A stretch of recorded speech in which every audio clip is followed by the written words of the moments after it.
Bad news from Machakos County as the Nairobi Senator Sifuna unleashed the terror on President William Ruto, reducing him to a punching bag. Welcome to Kenya Lens Media. Here we talk politics and also we give you news updates as they break. Now, a political storm is brewing over Kenya's foreign policy decisions, international engagements, and the controversial proposal to establish an Ebola quarantine facility in Laikipia County. Nairobi Senator Sifuna has claimed that President William Ruto's decisions on matters of foreign policy and international cooperation are being influenced by financial incentives. The senator made the remarks on Sunday, May 31st, 2026 while speaking at AIC Kianda Church ahead of the Linda Mwananchi rally in Machakos County. In a strongly worded address, Sifuna questioned the motivations behind several government decisions that have recently attracted public attention. At the center of the criticism is what he described as growing tendency by the government to prioritize financial considerations over national and international responsibilities. The senator argued that the decisions affecting Kenya's role on the global stage should be guided by the national interest, public welfare, and long-term strategic goals, and instead he claimed that external financial arrangements may be playing a significant role in shaping policy choices. Here is the video. Maslahi yetu sisi wote. Jamaa ambaye anaweza kuketi, yeye bora apewe pesa. Bora Ruto apewe pesa, anaweza kutuuza sisi wote kwa shetani mwenyewe. Unajua, wakati alipeleka polisi wetu Haiti, ilikuwa kwa sababu alipewa nini? Alipewa pesa, si ndio? Saa hii amepewa pesa na Marekani, wanamwambia Marekani wenyewe wanasema, tunajua wale watu wako na hiyo ugonjwa wa Ebola ni watu wetu. They are American citizens. But they are not being allowed back into their own country because the American people need to be protected from Ebola. Then there is this character somewhere mwenye akipewa 1.7 billion shillings anasema leta hiyo watu. Badala waambie we as a global community our best response ingekuwa tuambie watu wa Marekani, hii pesa yote tafadhali pelekeeni rais. Tafadhali pelekeeni. Wanatengeneza mitambo. Wangeambia wale wa Marekani ya kwamba wapelekee rais Tshisekedi hiyo pesa wa DRC. Tuhakikishe kwamba DRC wako na capacity ya kuhakikisha hiyo ugonjwa haitoki kwenye mipaka ya DRC. Lakini yeye anasema tuingize watu kwa ndege tuwalete Laikipia. Hiyo sasa ni uamuzi aina gani? Ndio maana sisi tunasema Ruto must go. Although his remarks did not include documentary evidence, they touched on some of the most debated government actions in recent years, and among them is Kenya's deployment of police officers to Haiti and a multinational security support mission. The Haiti mission remains one of the most significant international security commitments undertaken by the Kenya in recent history. The development was part of the United Nations-backed multinational effort aimed at restoring stability in the Caribbean nation, where escalating gang violence and had created severe security crisis.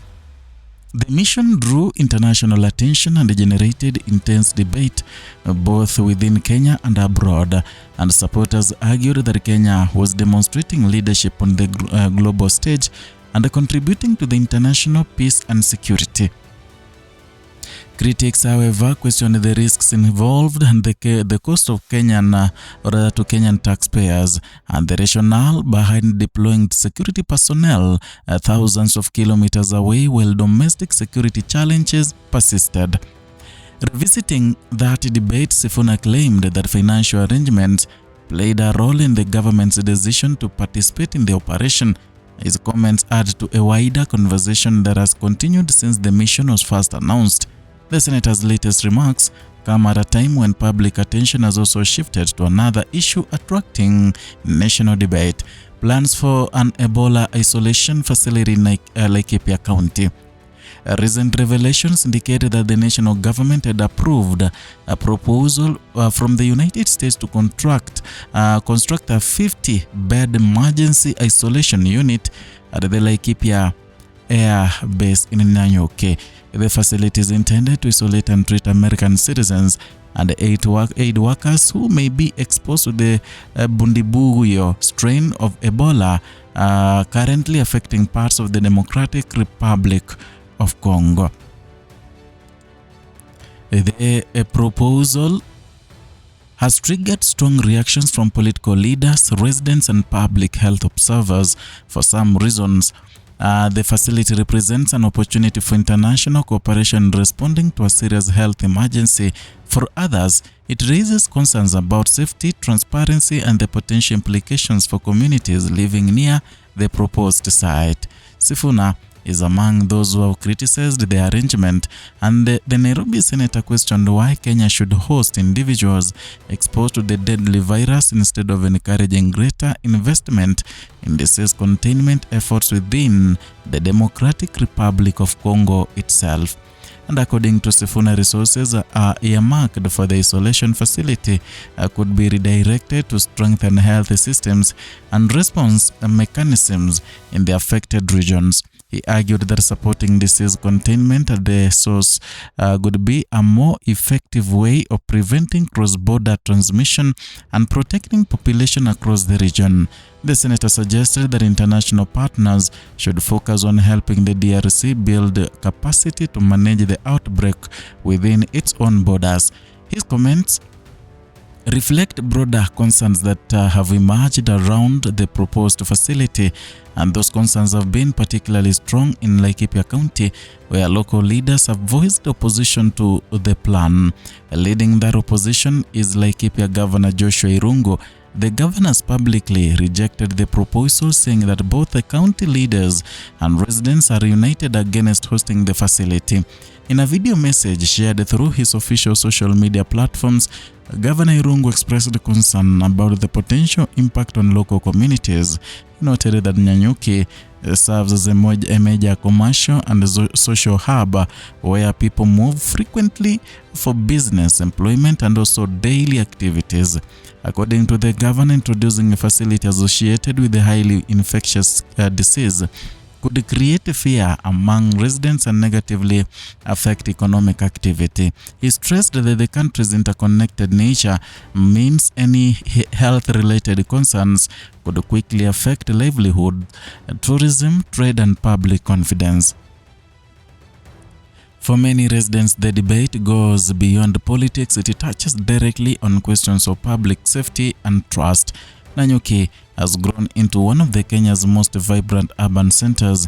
Its economy relies heavily on trade, tourism, agriculture, and services. Any development perceived as the health risk inevitably raises concerns among business owners, workers, and families.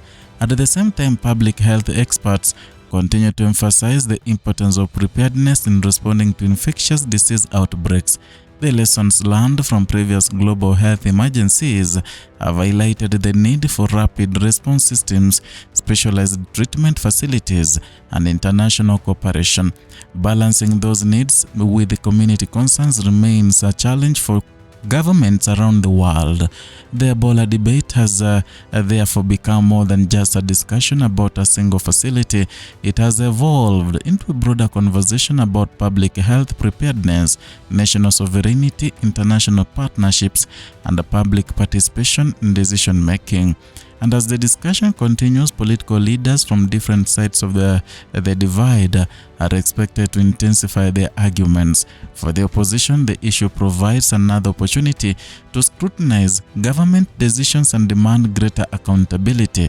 For the government, it presents the task of explaining the rationale behind its international engagements and also reassuring the public about safety measures. The controversy also highlights the growing political significance of the foreign policy decisions. Traditionally viewed as matters handled largely within diplomatic circles, international agreements and partnerships are increasingly becoming subjects of public debate. Citizens are paying close attention to how such decisions affect national interests, public resources, and also local communities. The question being raised today are not only about Haiti or Laikipia, they are also about how Kenya positions itself in an increasingly interconnected world. And as global challenges become more complex, governments are often required to work closely with international partners. Yet those partnerships must also withstand public scrutiny and maintain public confidence. For now, the claims made by Senator Sifuna have added another layer to an already sensitive national conversation. His remarks have reignited debate over the relationship between international funding, government decision-making, and the responsibilities of leadership. Meanwhile, residents of Laikipia continue to watch developments closely as concerns over the proposed Ebola isolation facility remains unresolved. With the political leaders, county officials, and citizens all weighing in, the discussion is likely to remain at the forefront of national attention in the days ahead.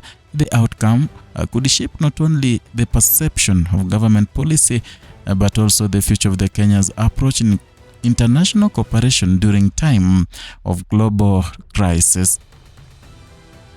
In leadership, every decision carries consequences far beyond the moment it is made, and as Kenya weighs questions of health, diplomacy, and the national interest, the country continues to search for answers that inspire both confidence and trust. That is all for today from Kenya Lens Media, where we bring you news updates as they break. And kindly, if you are new here, consider subscribing, liking, and sharing our content.